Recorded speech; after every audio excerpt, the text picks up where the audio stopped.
Yeah, are you having any fun? Fun?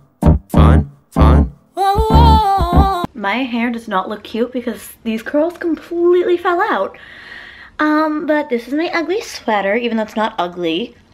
It's really cute and Stranger Things themed, and this is what I'm wearing for Ugly Sweater Day at work because it lights up.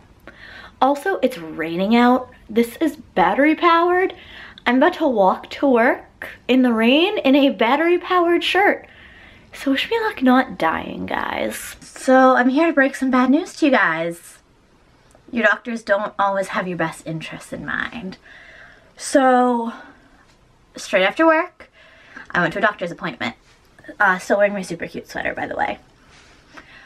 But yeah, straight after work, I went to a doctor's appointment.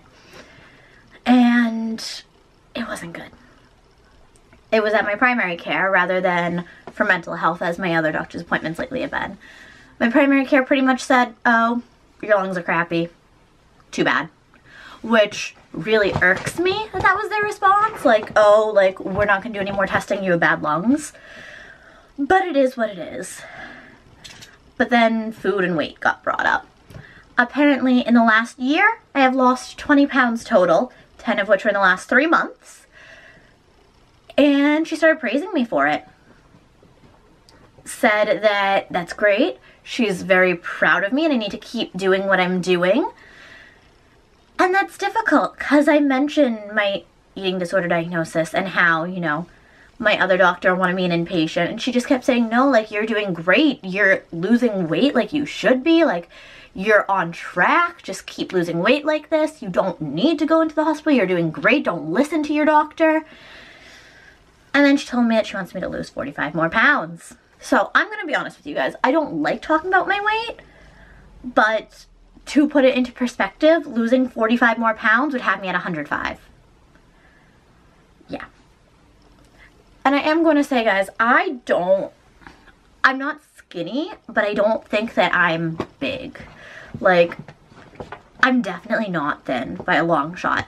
I would put myself as maybe chubby, but not as fat, if that makes sense. And she just keeps saying, you know, I should be 105, I should be 105, I should lose 45 more pounds. I've lost 25 pounds in a year. This is great. I will tell you guys, though, before I went on the medications that I'm on now, I was 120.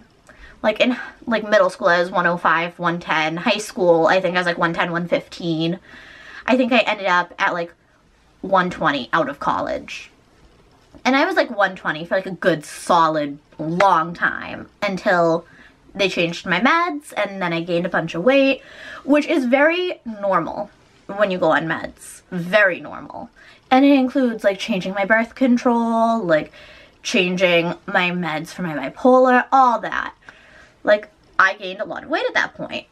But saying that they want me at 105, which I was back in like middle school, that's scary. That's very scary. Because at first, I didn't even do the math right. I'm like, oh yeah, like she always said, you know, I should be around 110. 110 is good for my height. And then when I realized, like, wait, based on the weight they told me, losing 45 pounds would have me at 105.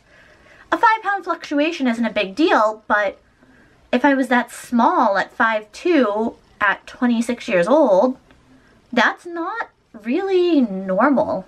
Especially for somebody with my body build. Now, I'm not saying for someone with a chubby body build, because I would like to not be chubby. But I mean, like, the size of my chest, the width of my hips, the actual bones are something that I cannot shrink. And for this body build, 105 is not a good thing. 110 I could see. 115 I can see. 120 when I was out of college would still be okay. 105 scares me. Honestly, losing 20 pounds in a year, 10 of which were in the last 3 months, that scares me. And while last weekend was sort of the wake-up call that I needed, that yeah, I really was struggling with my food issues, this doctor's appointment was even more of a wake-up call. They're like, hey, I'm doing really, really, really bad.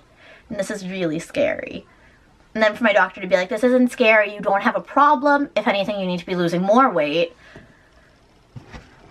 I honestly kind of want to switch my doctor because that's not an okay thing for a doctor to tell someone.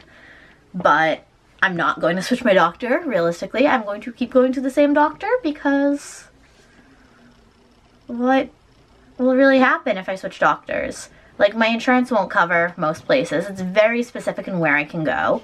And I think there's one other doctor in this practice that is accepting patients, so don't really have a choice. I don't know, guys. I'm just kind of over it. That was not what I needed today. It's not a good thing. For anyone else who's struggling, who's been through something like that, you know what it's like. I have a friend who was also going through the same kind of thing, and they said their doctor congratulated them on the weight loss, just like what happened with me. This is not an isolated incident. This happens with doctors a lot. So I want you guys to know going into this, your doctor is not always right.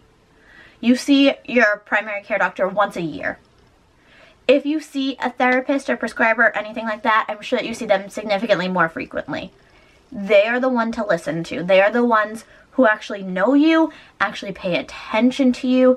Your primary care sees you once a year. You're in, you're out, that's it. If you see a specialist who you see more frequently, listen to what they say rather than to what your primary care says. Because your primary care can be full of crap, like mine, like my friend's was. If you are struggling, your primary care will congratulate you. And it's ridiculous. Alright, I guess I kind of just need to get that off my chest because I'm like really irked about this. Like, I never thought that I would be so upset by the results of a doctor's appointment. But I am. I'm like actually shaking. I'm still like so upset. Like, I was calm and they started talking about it and it got me like that upset again. So I'm gonna let you guys go and try to calm myself down and play with my cat who's sitting across the room right now staring at me. Pip, you can come love me, you know. But yeah, I guess I'll talk to you guys tomorrow. Bye. Let's do something that's crazy. Let's do something we've never done. Let's do something amazing. Let's do something we really want. 'Cause I don't care what we do as long as it's new to us. In the mood for something dangerous.